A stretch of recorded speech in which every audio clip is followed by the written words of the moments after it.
Bonsoir, rebonsoir. Nous accueillons Xavier Titelman de retour d'Ukraine avec beaucoup d'images, d'informations extrêmement importantes. C'est ce cri d'alarme qui est lancé par beaucoup en Europe de l'Ouest sur le déséquilibre croissant entre les armées européennes et russes. L'armée russe aguerrie, durcie dans les combats, comme l'armée ukrainienne d'ailleurs, serait loin devant les Européens dans certains domaines, en particulier les drones. Et vous allez nous en parler, Xavier Titelman. D'abord, cette image, c'est l'image à la faveur du brouillard, puisque ça compte dans ce genre d'affaires, de motos et d'hommes russes qui pénètrent dans une partie en tout cas de la ville de Pokrovsk. Elle tourne beaucoup sur les réseaux là depuis quelques heures avec cette armée russe parfois forte, parfois faible, mais en tout cas évidemment très aguerrie. Qu'est-ce qu'on peut dire sur l'état, disons, d'abord moral de cette armée russe et de ce caractère offensif? Alors déjà, quand on regarde la deuxième armée du monde, elle se transporte en voiture civile avec des motos. C'est plus l'armée telle qu'on l'avait avant.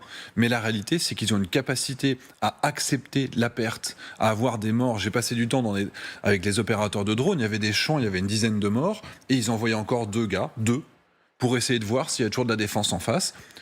Les deux sont morts, et les Russes recommencent à taper avec de l'artillerie. Donc les Russes ont une capacité d'accepter la perte quotidiennement, et le brouillard qu'on voit ici, c'est ça qui les sauve dans cette condition. Les Ukrainiens, et d'une manière générale, le front tient parce qu'il y a des drones qui vont voir les Russes arriver 20-30 km à l'avance. 20-30 km à l'avance, ils commencent à voir l'artillerie. Puis ensuite, quand ils sont à moins de 10 km, il y a les chars. Et puis quand ils sont à 5 km, il y a les drones. Mais quand vous avez du brouillard, il n'y a aucun drone d'observation ukrainien, et donc il n'y a pas la possibilité de les arrêter. Et donc ils vont submerger la ligne de défense, parce que d'habitude, quand les Russes lancent 20 hommes, il n'y en a que 5 ou 6 qui arrivent sur la ligne de défense, et les Ukrainiens arrivent à se défendre. Mais quand il y a comme ça 30, 40 qui arrivent en même temps, évidemment ils sont submergés, ça fait du vrai combat urbain. Est-ce qu'il y a une dimension psychologique, c'est-à-dire, moi j'entends ça chez certains militaires français, il y a beaucoup de militaires français très courageux, très aguerris, notamment dans les opérations extérieures, mais disons les choses, il n'y a pas ce grand nombre de Russes ou d'Ukrainiens qui sont à ce point durs et aguerris. Alors, déjà, nous n'avons pas l'expérience du combat de haute intensité. Nous avons une expérience du combat, nous avons des vrais commandos très très formés, qui sont incroyablement performants pour les guerres que l'on a menées jusqu'en 2022. Mais la guerre n'est plus la même. Quand on parle, par exemple, avec les Ukrainiens, et quand on voit les exercices, par exemple, conduits par l'OTAN, où on a comme ça une dizaine de soldats qui vont progresser de manière tactique derrière un blindé. En Ukraine, les Russes, les Ukrainiens, vous ne pouvez pas vous approcher à moins de 50 mètres d'un blindé. C'est suicidaire. Vous ne pouvez pas faire un groupement de 3 ou 4 hommes parce que vous allez forcément vous prendre un FPV. Il y en a en permanence. Vous donnez le ton de toute l'émission, c'est-à-dire on se rappelle la guerre froide, on faisait ces colonnes et on disait en chars, en missiles, en hommes, etc. On est à peu près à l'équilibre et on se rassurait. On a raison, mais on se rassurait. Aujourd'hui, tout à coup, il y a un vertige de se dire tiens, en termes de drones et en termes d'hommes, il y a une inégalité. Mais en termes de masse, nous sommes plus gros. Mais en termes de capacité à produire du consommable quotidien, nous sommes des nains. Les Russes et les Ukrainiens, les deux, consomment et produisent 10 à 15 000 drones kamikazes par jour. Par jour. Nous en produisons au niveau de l'Europe, totalement cumulés, quelques centaines par jour, et qui ne sont pas au niveau de ce que font les Ukrainiens. Nous avons des standards qui sont 2 ans en retard. Avant de venir au détail, la rage, rappelez-vous la guerre de Yougoslavie. Moi, j'ai été souvent frappé de voir des militaires d'Europe de l'Ouest qui étaient tout à coup confrontés à des militaires croates, serbes, bosniaques, etc., qui évidemment avaient une rage de combat qui effrayait, mais c'était plus petit. Yougoslavie, là, c'est très grand. Il y a une résilience du soldat aguerri, rustique, et la rusticité, c'est celle qu'on trouve aussi dans la Légion étrangère, par exemple. Et c'est vrai que c'est quelque chose qu'on a, je ne vais pas dire qu'on l'a perdu, parce qu'on a vraiment des hommes qui sont d'une valeur qui est incroyable, qui ont des performances, qui ont une efficacité, mais la grosse différence, encore une fois, c'est leur acceptation de la mort. Le fait, d'ailleurs les Ukrainiens le disent, ils veulent mourir pour leur pays. On leur permet de mourir pour leur pays, on les aide. Donc finalement, nous n'avons pas cette capacité à se dire c'est pas grave, 80% de notre groupe d'assaut va mourir, mais on va y aller quand même. L'incertitude de la guerre, si on fait la liste de tous les facteurs un peu tout à coup d'inconfort de l'Europe de l'Ouest, il y a ça, c'est-à-dire, comme vous le dites, il y a des voitures civiles, il y a un mélange de motos, de motards, et en même temps, et c'est la même armée qui a quand même des sous-marins nucléaires lanceurs d'engins, les deux à la fois. Ah mais parce que leur armée de terre s'est adaptée à la réalité d'une guerre de tranchées dans laquelle la masse compte plus que la qualité individuelle de chaque équipement. Et aussi, ils ont adapté la réalité. Un exemple concret, la France et tous les pays d'Europe, on a des missiles anti-chars. Ça veut dire qu'on a un missile à 200 000 € et il faut avoir une visibilité directe sur l'adversaire pour pouvoir tirer.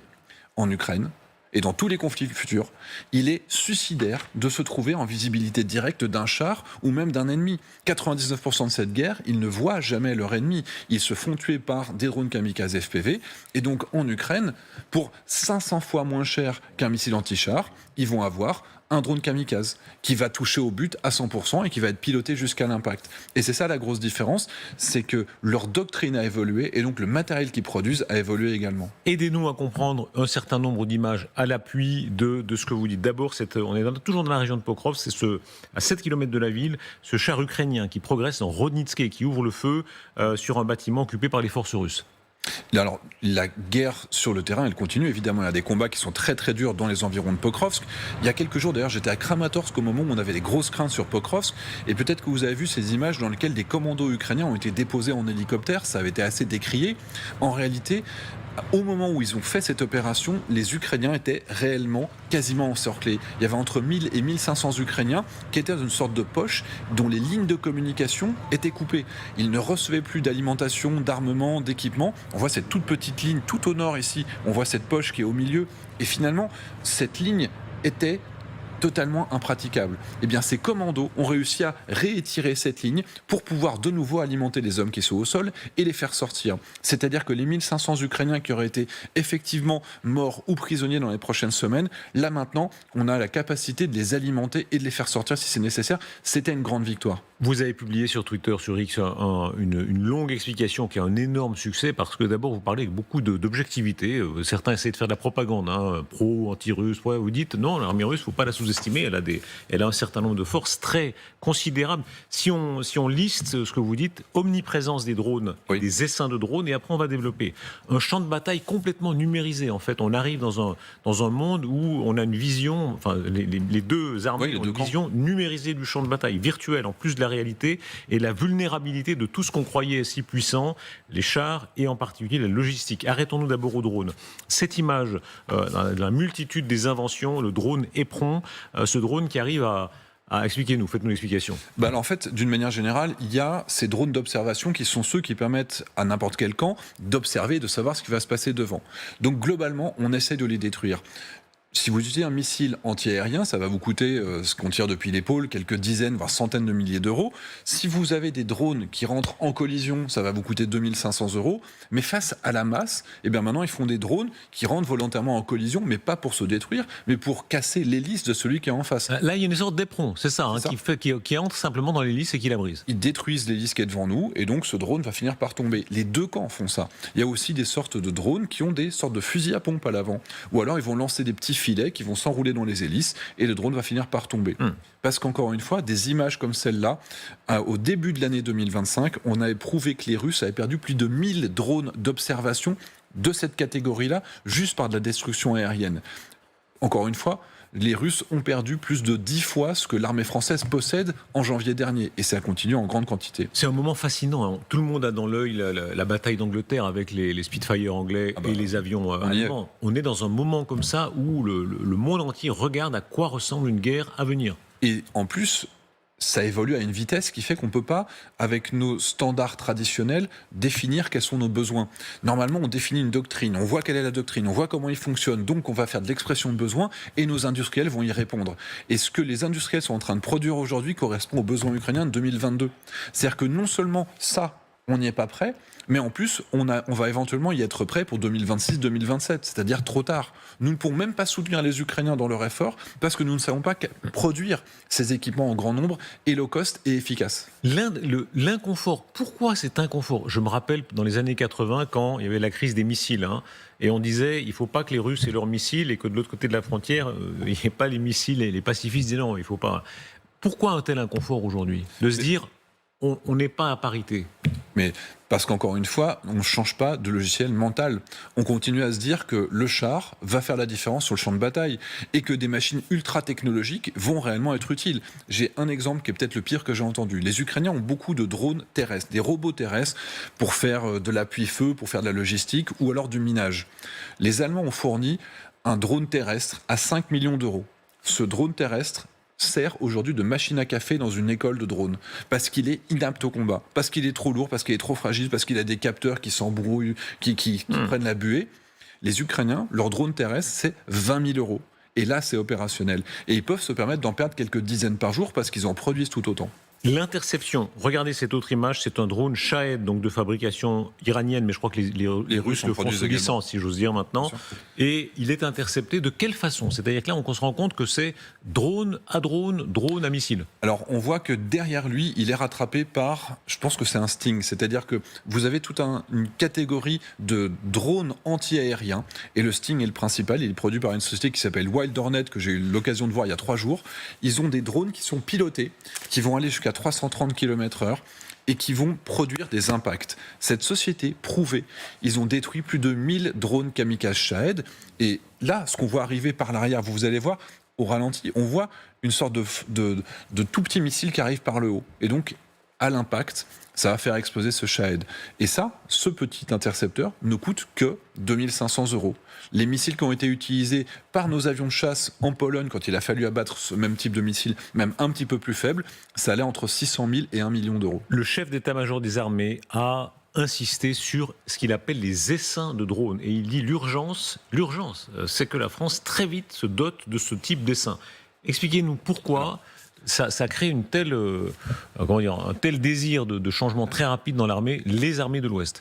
Alors, ce qui se passe, c'est que quand les Russes vont envoyer des assauts dans lesquels il va y avoir des dizaines et des dizaines, par exemple, de motos, les Ukrainiens qui sont donc pas sur la ligne de contact, mais qui sont en ligne 1-3 km derrière, ils vont lancer des drones. Et ces drones, un par un, ils vont aller essayer d'empêcher et de détruire ce qui est en train de nous arriver dessus.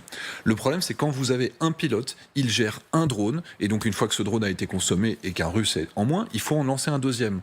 C'est-à-dire qu'il y a 5-6 minutes d'intervalle entre le lancement de 2 drones. Les drones avec S1, un pilote va lancer par exemple une dizaine de drones. Quand les 10 drones seront au-dessus du champ dans lequel les Russes sont en train d'arriver, ce pilote va pouvoir désigner directement premier drone, tu vas sur telle cible, deuxième drone, tu vas sur telle cible, troisième drone, telle cible.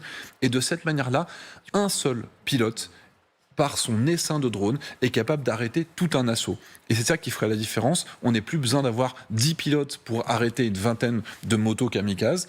Un pilote est capable de le faire. Et ça, encore une fois, les Ukrainiens l'ont fait pour la première fois en octobre dernier, c'est opérationnel, et ça va maintenant se massifier. Simplement, c'est des drones de cette catégorie-là. Là, c'est vraiment une démonstration qui est intéressante. Je crois que c'est les Chinois qui avaient fait ça. Ça fonctionne bien dans un environnement un peu plus aérien, parce que pour l'instant, dans les arbres, c'est quelque chose qui est vraiment très compliqué à réaliser. Que se passe-t-il si demain les Russes tentent quelque chose avec ce type d'armement en Estonie, par exemple, là où il y a des minorités russes, c'est-à-dire c'est pas l'assaut classique avec une colonne, non, c'est une opération pour venir en aide à telle ou telle minorité, et puis contre l'armée estonienne, par exemple, ce type d'opération. Il y a des Français sur place, il y a d'autres pays qui sont sur place également, qui vont évidemment être forts en soutien. J'ose croire encore qu'on a une aviation et une marine qui permettraient d'empêcher les Russes d'utiliser, d'envoyer massivement ces drones. Mais là, c'est pas la marine ou l'aviation, c'est pas les Rafales qui vont lutter contre ces drones-là, on comprend. Alors non, mais contre les lanceurs. C'est-à-dire que vous avez des positions qui sont 5, 10, 20 km derrière la ligne de contact, duquel ils vont lancer ces drones en masse. Si on arrive à identifier ces zones, et à ce moment-là, on peut les empêcher de les lancer. Parce que par contre, la réalité, c'est que sur le front, si demain l'armée française elle est confrontée à 1000, 2000 drones par jour, elle est totalement incapable de faire face, et c'est le cas de toutes les armées de l'OTAN. La seule armée qui sait faire, c'est l'armée ukrainienne, parce que eux ils font exactement la même chose.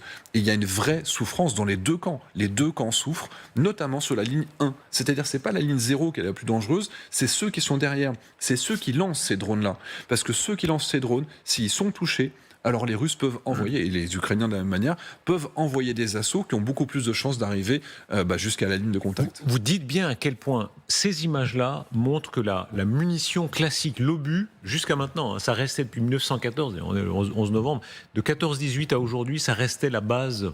La mère des armes. Et peut-être qu'on en voit la fin avec ça. Mais un obus, déjà en termes de coût, un obus produit par la France coûte le prix de 10 drones kamikazes. Un obus, la probabilité qu'il touche au but est quand même relativement faible. Il faut en tirer plusieurs, surtout sur une cible mouvante. Alors qu'un drone kamikaze, on a 100% de coup au but. Et on va pouvoir choisir, si c'est un blindé, de plutôt l'attaquer par la tourelle ou sur la nuque de la tourelle où il va être plus fragile. Donc finalement, pour 10 fois moins cher, on a une efficacité qui est bien supérieure. Et donc évidemment, l'artillerie qui reste indispensable dans beaucoup de missions est de plus en plus supplantée par ces types d'armements. Vous sonnez l'alarme sur ce qu'on croyait si important, un avantage des armées de l'Ouest, notamment la logistique, les Américains qui investissent tellement dans la logistique, et en particulier les chars. D'abord les chars, regardez cette image, c'est dans la région de Kupiansk, sauf erreur, ces drones russes qui détruisent des chars ukrainiens, voilà. Alors, c'est pas un char, c'est un transport de troupes, mais le principe est le même, c'est-à-dire qu'on va rester caché le plus longtemps possible parce que tout mouvement est devenu dangereux. Les chars, d'une manière générale, l'objectif, c'est d'être le mouvement, c'est de ne pas être statique, et pour eux, c'est vrai que c'est très difficile d'être sur une guerre de position. C'est pareil pour l'artillerie, d'une manière générale. Donc, ce qui est aujourd'hui attendu d'un char, c'est d'être caché, de sortir vite et de retourner se cacher. Et par exemple, l'avantage du César, le fait de pouvoir être très mobile, c'était un avantage parce qu'il peut tirer et s'enfuir. Et bien ça, c'était un avantage jusqu'au début d'année 2024. Depuis l'année 2024, si vous tirez, il y a les radars qui vont détecter d'où part le tir, et directement, il y a des drones qui vont arriver. Et donc, si vous commencez à rouler pour essayer de vous enfuir, vous êtes mort. Et donc aujourd'hui, un obus va être tiré, il retourne se cacher le plus rapidement possible. Encore une fois, ce qu'on voit ici sont des images fournies par les Russes, mais c'est exactement la même chose dans les deux camps. Les deux camps ont les mêmes méthodes. Si vous ne vous cachez pas, si vous essayez de vous déplacer, vous êtes mort. Ça, encore une fois, nos doctrines sont d'essayer de s'enfuir le plus rapidement possible avant d'avoir tiré. Oui, et il y a tout, comme si l'art militaire changeait. Vraiment, en profondeur. Vous dites aussi, là, il faut espacer bien davantage que ce qui était la tradition. Il faut espacer nos hommes, il faut espacer nos matériels. On ne peut pas faire d'agroupement. Mais en plus, les armes que l'on fournit aux Ukrainiens sont jugées par les Ukrainiens inaptes au combat. Et donc, par exemple, j'étais sur un endroit dans lequel ils avaient réceptionné depuis moins d'un mois des VAB, c'est-à-dire des véhicules de transport de troupes blindés français qui ont été conçus pour faire face au bloc de l'Est. Eh bien, ces robots, ces blindés, ils sont en attente de recevoir des systèmes de guerre électronique et de recevoir des cages de protection. Tout simplement parce que nos équipements ne sont pas adaptés. On a des équipements qu'on n'adapte pas et on a des doctrines qui ne correspondent pas à la réalité du terrain. Si demain, on rentre, par exemple, pour soutenir les Ukrainiens ou face aux Russes en Estonie, si on était confronté aux Russes, que les Russes appliquent ces méthodes et que nous arrivons avec nos équipements et notre méthode, on a vraiment très très peu de chances de survie. Oui, là, vous posez évidemment la question des questions de troupes, de réassurance. Si des soldats français, allemands, etc., même pour de la réassurance, au cas où les Russes attaqueraient encore une fois, tout ça montre qu'il y aurait une certaine incertitude. Bien sûr. Alors, dans le cadre d'un cessez-le-feu, j'ose espérer que l'on s'adapterait. C'est votre formule de la soirée, j'ose espérer. Mais les Ukrainiens savent le faire. On essaye de repartir de zéro pour recréer ce que les Ukrainiens font déjà de manière totalement opérationnelle, avec une vitesse de mise à jour de leurs équipements qui est à la semaine. C'est-à-dire que les Russes vont voir une nouveauté, vont s'adapter, donc les Ukrainiens vont répondre. Et il y a une sorte de course, mais qui est à quelques jours près. Il y a des mises à jour sur les jeux. Pourquoi cette inquiétude soudaine ? Moi, j'ai 58 ans, j'ai vu beaucoup de responsables dans la guerre froide.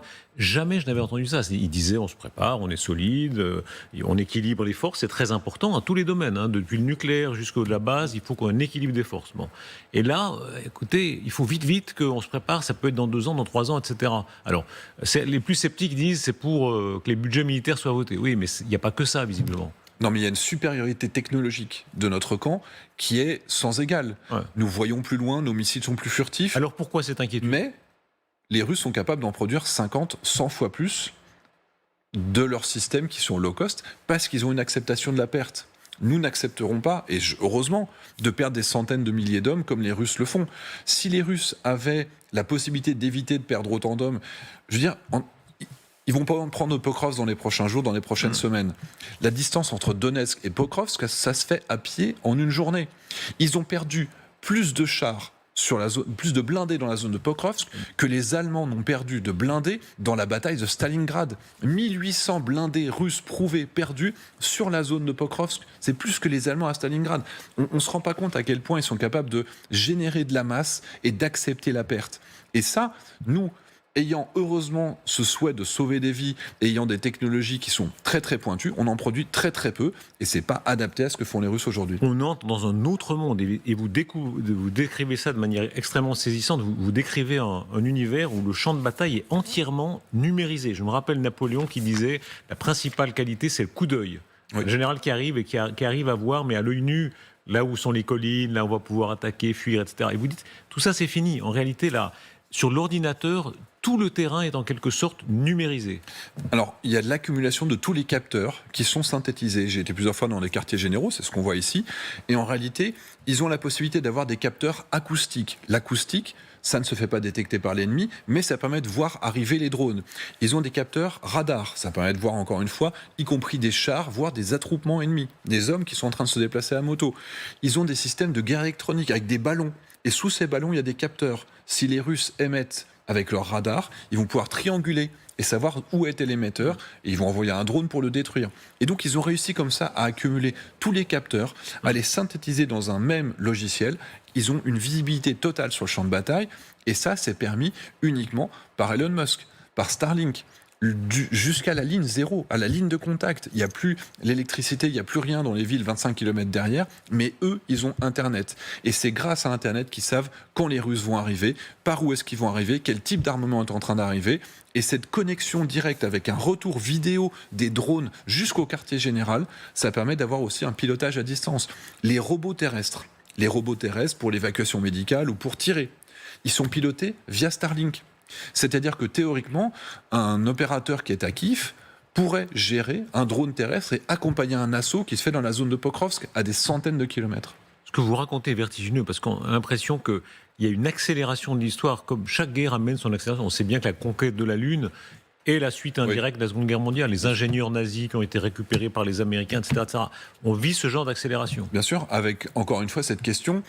Les Russes n'étant pas en mesure de surpasser les Ukrainiens ni par la technologie ni par le nombre, ils sont en train de faire une fuite en avant technologique et ils acceptent de la perte. Ils sont toujours dans cette fuite en avant. Mais aujourd'hui, les technologies qu'on est en train de voir en Ukraine, il y a une certitude. J'avais passé par exemple une nuit avec les opérateurs de drones lourds, la logistique. On ne peut plus faire de logistique par quad, etc. Dans la nuit, ces types de drones-là, on avait transporté 20 fois 40 kilos de nourriture, d'eau, d'alimentation, de munitions pour les gars de la ligne zéro. Dans 2 ans, on va livrer nos pizzas, Amazon, etc. vont utiliser ces drones de livraison, j'en suis convaincu. Donc quand on va sur place et qu'on imagine le potentiel de ces armes, en réalité, il y a également énormément d'accélération pour le monde civil. L'inquiétude, je n'avais pas tout à fait répondu tout à l'heure quand je vous posais la question. Le général Richoux, par exemple, qui est habitué de ces plateaux, dit « on n'est pas prêt ». Oui, on n'est pas prêt, parce que nos doctrines n'ont pas évolué pour faire face à ce type d'opération. Quand on débriefe les soldats ukrainiens, français engagés en Ukraine, volontairement au sein de la Légion internationale, on se rend bien compte qu'en 2022, quand des Français arrivaient sur place, ils étaient champions du monde. Ils arrivaient, ils dominaient largement et les Ukrainiens et les Russes. Les légionnaires, les commandos marines que j'ai pu rencontrer à l'époque, ils étaient vraiment meilleurs que la moyenne. Aujourd'hui, les Français combattants qui partent à la retraite après 10 ans dans l'armée française et qui arrivent là-bas, ils sont inaptes au combat.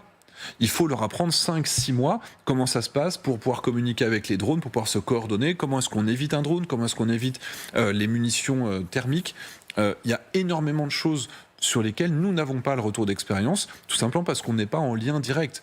Quand les Ukrainiens se font former chez nous, c'est-à-dire que par exemple la brigade Anne de Kiev, il y a un certain nombre de formateurs français qui apprennent aussi, parce que les Ukrainiens viennent avec leurs propres gars qui ont un petit peu d'expérience, et un certain nombre de méthodes qu'on est censé leur apprendre, en réalité, c'est eux qui nous font un retour d'expérience. Les images de combat dans la forêt, par exemple. On va voir des images. C'était Khan, qui est un combattant ukrainien que vous connaissez vous-même. C'est d'ailleurs grâce à vous. Il est gravement blessé. On avait eu contact. Il a été blessé gravement. Il est à l'hôpital. Et voilà. Maintenant, on comprend que même ce type de combattants font partie de ce champ numérisé dont vous parliez. Bien sûr. Alors typiquement, Khan, dans ses opérations, c'est les dernières opérations qu'il a fait avant d'être blessé, conduit des assauts pour aller déloger les Russes, pour aller prendre du renseignement, pour faire des prisonniers, pour récupérer des radios, pour pouvoir écouter ce que font les Russes. Et il faut des gens comme ça pour être capable de conduire ces missions. Et donc, les Ukrainiens, globalement, 90% de leur travail, c'est de tenir la ligne. Ils ne partent pas à l'assaut. Et donc, vous avez quand même quelques unités, des unités d'élite, dont faisait partie Khan, qui est français, un ancien de l'armée de l'air française, qui est parti volontairement là-bas, et donc maintenant qui conduisait ces opérations. Eh bien, ils ont appris sur le terrain la réalité. Comment est-ce qu'on évite les drones?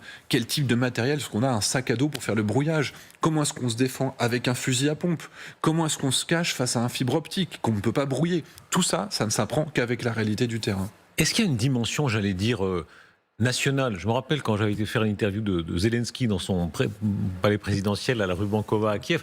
Vous croisez des gens, et ce sont des modèles humains qu'on retrouve chez les Russes aussi, des militaires qui sont très loin de nos militaires à nous, qui sont plus policés, disons, voilà, une forme de brutalité, qui est celle de l'ancienne FSB, de l'ancien KGB, voilà, ces milieux. Il y a une brutalité, je ne veux pas faire de caricature, mais il y a bien du génie des nations, sinon il n'y aurait pas de nation. Oui. Dans cette partie-là de l'Europe, assumée, pour le meilleur et pour le pire, hein, quand il s'agit de défendre sa terre aussi. Vous passez trop de temps avec les officiers. Non, dans l'armée française, on a des gars super rustiques, super costauds. Je pense vraiment que, je dis ça en plaisantant, mais on a des gens qui sont du même niveau physique, d'endurance, de capacité, de rusticité que ce qu'on peut voir chez les Ukrainiens et chez les Russes. La capacité mentale de tenir sur le très long terme, c'est peut-être dans ce domaine-là où je ne sais pas ce que l'on vaut parce qu'on n'a pas l'occasion réellement de le faire. Mais quand vous voyez ce qu'endurent nos soldats en entraînement, à la Légion étrangère, quand ils font les régiments du génie, etc., quand on voit ce qu'on fait en Afrique, je sais qu'on sait tenir, je sais qu'on a le physique. Je veux juste qu'on adapte nos méthodes, nos doctrines et notre matériel à ce qui est nécessaire pour cette guerre.